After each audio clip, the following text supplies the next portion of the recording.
Spirit in us will burn away everything that is not of God from our life.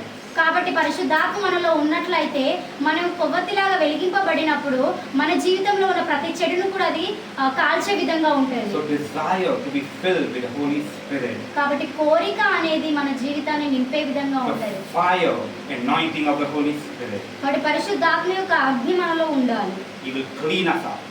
అది మనల్ని Hallelujah. Amen. He will clean us. అది మనల్ని శుభ్రపరిచే విధంగా ఉంటుంది. If you spend little time with him, you will have little of his presence. కాబట్టి నువ్వు కొద్ది సమయం ఆయనతో స్పెండ్ చేస్తే నీకు కొద్దిగా మాత్రమే శాంతి. When you spend more time with him, you will have more of his presence. ఒకవేళ నువ్వు పరిశుద్ధాత్మతో ఎక్కువ సమయాన్ని గడిపినట్లయితే దేవుని సన్నిధి నీతో పాటు ఎక్కువగా ఉంటుంది. And when you have more of his presence, it will clear every confusion from your mind. కాబట్టి మనం పరిశుద్ధాత్మతో నడిచినప్పుడు మన జీవితంలో ఉన్న ప్రతి కన్ఫ్యూజన్ కూడా తీసివేసే విధంగా ఉంటుంది. Confusion is from the devil.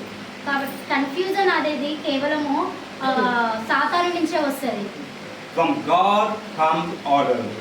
దేవుని దగ్గర నుంచి ఆర్డర్స్ వస్తాయి. Order అంటే అన్ని సరిగ్గా ఉండడము. Opposite of confusion. From the devil, everything is confused. From God, everything is order. Correctly we do everything. We do not have a confused mind, but we are sure and confident.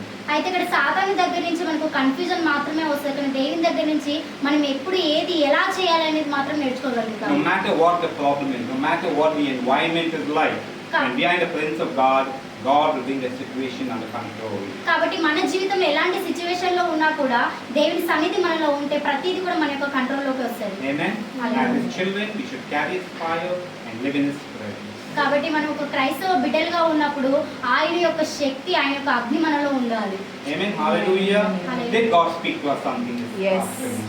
ఈ క్షణమందు ఈ యొక్క మధ్యకాల సమయం ముందు దేవుడు మీతో ఏమైనా మాట్లాడాడా? Did God speak to us? దేవుడు మీతో మాట్లాడాడా?